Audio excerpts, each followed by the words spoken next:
Jean-Louis, on va évacuer de suite la question des blessés. Sylla est sorti dimanche à Toulouse. Est-ce qu'il est en mesure d'être présent face à Lens ou pas? Et ce matin, je n'ai pas vu ni Lecomte et Mahama s'est entraîné à part. Qu'en est-il pour ces 3 joueurs? Sylla est sorti au bout de 7 minutes à Toulouse et il y a une image à l'écho. Donc c'est une blessure ennuyeuse, musculaire. Lecomte, il s'est entraîné ce matin. Ouais. Et Mahama avait un travail spécifique d'endurance parce qu'il est encore en déficit physique et on profite chaque jour pour lui donner un peu plus. Et pour Andy, qu'est-ce que tu peux nous dire sur cette nouvelle recrue? Dans quel état physique tu le récupères? On connaît tous son état mental, son amour de la paillade, physiquement, où il en est. Est-ce qu'il peut démarrer dès vendredi avec vous?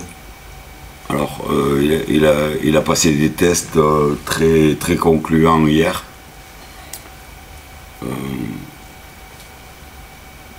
Il était dans une shortlist avec un petit avantage parce que, un, il connaît ce groupe,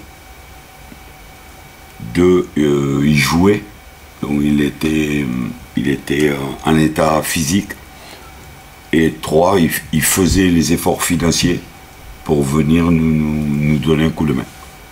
Donc là, il rentrait, je vous dis, chaque semaine, on fait financier et sportif en même temps. On a vendu un avant-centre, on a récupéré un avant-centre, mais là, c'est vraiment le cas typique de l'affaire. Jean-Louis, quel rôle vous avez eu à jouer dans ce retour d'Andy Delort? On ne se connaît pas beaucoup parce que j'ai jamais travaillé avec lui, mais on est en parallèle depuis 10-15 ans, donc on se croise, on a des amis communs, et le soir des 50 ans, il était à ma table.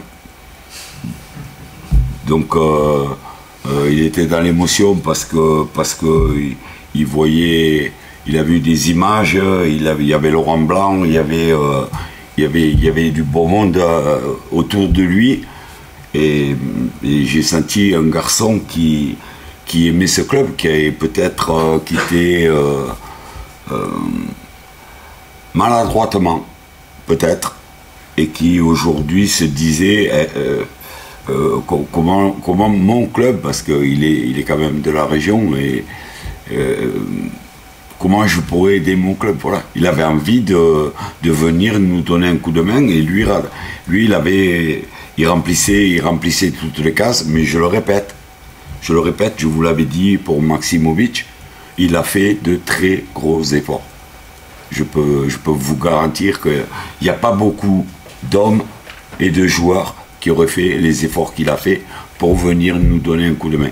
Ça n'a pas été facile parce que c'était, je crois, un des plus gros transferts du club algérien, mais tout le monde a bien travaillé. En quoi son registre est différent de celui de Akor Adams? Moi, je différencie le joueur et l'homme. Parce que l'homme est un battant. L'homme est un leader qui amène les gens et qui connaît ses vestiaires. C'est pour ça que il m'intéressait. Il m'intéressait parce qu'il a fait des choses magnifiques ici, il y a, je ne sais plus, 3-4 ans. Et je pense que c'est l'homme qui peut nous mettre les 6, 7, 8 buts qui peuvent nous faire remplir la mission. En cochant toutes les cases que je vous ai dites tout à l'heure. Et c'est comme ça aussi qu'il peut reséduire peut-être les supporters, même en interne. Après, on sait son départ peut-être maladroit, comme vous avez dit. Exactement. Et je souhaite Je souhaite. C'est pour ça que j'insiste sur le fait que par amour de ce club et peut-être un peu contrarié de la séparation, il a fait de gros efforts. Donc on dirait qu'il est reconnaissant de ce qu'il a vécu ici. Il n'a pas dû revivre une aventure humaine ailleurs. Il y avait d'autres avantages. Mais l'aventure humaine qu'il a ici, il a des amis très proches dans le vestiaire. Et il avait envie de venir nous donner le coup de main qu'il faut. Jean-Louis, on parlait la semaine dernière de cette capacité d'enchaîner. Vous avez pris 6 points sur les 2 matchs. Vous avez quitté cette 18e place. Est-ce que psychologiquement, le matin, quand tu te réveilles, de plus te voir dernier, déjà, ça enlève un petit poids ou tu te dis que pas du tout, il faut absolument pas se relâcher? Surtout pas. Surtout pas. Surtout pas. On était en survie, là on est en vie. On est en vie, mais tout reste à faire. Tout reste à faire. Il fallait qu'on fasse, dans la conjoncture, il fallait qu'on fasse les matchs qu'on a fait. Au niveau de l'effectif, on avait placé une équipe pour contrer, donc ça veut dire laisser le ballon à l'adversaire, beaucoup courir, récupérer et contrer, parce que c'était l'urgence des points. C'est pas le football qu'on aime. Croyez-moi, c'est pas le football qu'on aime, mais c'est le football qui est efficace. Pour ça, il faut un état d'esprit irréprochable. Et le fait de prendre des points, de gagner des matchs, fait que les choses avancent. Mais surtout pas se relâcher. Comment fait-on pour reconstruire une attaque en plein cœur de saison, sachant que tu as perdu Adams, mais aussi Norden? Je vous l'ai dit. Je m'adapte. Le métier d'entraîneur devient de plus en plus difficile avec ce mercato en janvier. Beaucoup de joueurs sont perturbés. On a encore 3 jours à vivre et tout peut arriver. Tout peut arriver. Il peut y avoir une offre mirobolante pour un de nos meilleurs joueurs. Je m'y attends. J'espère que j'aurai assez de temps pour trouver une solution, je dirais pas égalité, mais qui nous pénalisera pas sportivement. Bonjour Jean-Louis, on parle ces derniers jours aussi de l'arrivée de Nicolas Pays, le joueur du Puy. Est-ce que vous confirmez et en quoi c'est un joueur est-ce qu'il vous a marqué sur le match de Coupe de France que vous avez disputé là-bas? Tout à fait, c'est vrai, j'ai eu un coup de cœur pour ce jeune joueur qui est numéro 10, faux attaquant, gaucher, qui sur le match que j'ai vu, et après on est allé le revoir pour voir s'il n'était pas miraculeux ce jour-là. Mais je pense que c'est une très belle pioche pour l'avenir. Mais il est dans les petits papiers et j'espère qu'on va la finaliser rapidement. Est-ce que c'est lui le remplaçant de Arnaud Nordin ou est-ce que vous allez prendre un autre joueur sur le plan offensif? Pour le moment, on a perdu 2, on a gagné 2. Donc on s'adaptera à la situation, on va faire la meilleure tactique possible pour prendre le plus de points possible. Jean-Louis, je reviens sur le match de ce côté-là, sur le match de vendredi soir. Est-ce que, tu as parlé d'enchaîner, etc., une victoire, puisque vous jouez avant tous les autres, pourrait carrément vous faire sortir de la zone rouge? Est-ce que, psychologiquement, tu as beaucoup parlé de cette importance-là, ça peut justement avoir son rôle de jouer avant tous les autres, de mettre la pression? On l'a fait il y a 15 jours.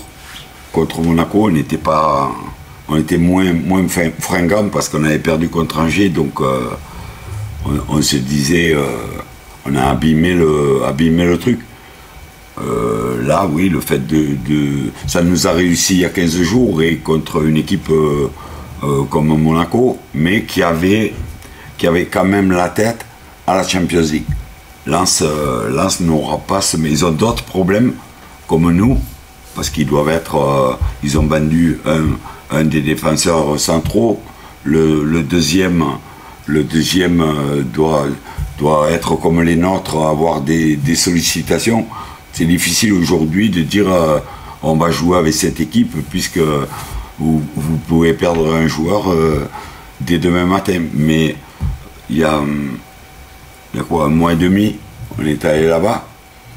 On avait fait un match correct où on avait eu les situations pour égaliser et on avait pris un but gag sur un coup de pied arrêté à la dernière seconde, ce qui faisait un score lourd par rapport au match qu'on avait vu. Jean-Louis, tu parlais d'une offre mirobolante pour un joueur, etc. Est-ce qu'on parle de TJ Savanier comme certaines rumeurs le disent? Et est-ce que ça paraît possible que TJ parte alors que Andy Delors vient de revenir et on connaît leur amitié, leur connexion, etc. Dans le vestiaire, j'ai un discours. En arrivant, on m'a dit on a des problèmes et financiers et sportifs. Et j'ai dit je ne me mêlerai pas. Je ne me mêlerai pas. Je m'adapterai à l'effectif que j'ai. Mais je dis toujours dans le vestiaire, le club est content, le joueur est content, et moi je suis content. D'accord? Mais le club est content. Donc que des sirènes arrivent à sonner pour récupérer un de nos joueurs parce que c'est des bons joueurs, c'est une chose. Maintenant, le club, lui, il va fixer un prix et il faut que tout le monde soit heureux. Dans le club et le joueur. C'est facile de contacter un joueur et de dire nous on te propose, mais ce joueur a du contrat. Donc les gens ils sautent à la ligne comme si c'était fait. Oui, mais c'est pas la vérité.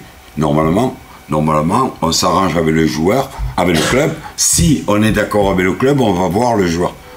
Là, de temps en temps, il y en a qui disent, comme Montpellier n'est pas bien classé, n'est pas bien financièrement, n'est pas bien, on se dit, bon, on enlèvera un salaire. Non, c'est pas comme ça. C'est pas comme ça. Quand je dis des belles offres, c'est quelque chose de conséquent. Et par rapport à TJ, il a 33 ans, il a le temps d'aller où on va lui proposer quelque chose de mirobolant. Il y a des joueurs qui s'en vont, ils ont 35 ans.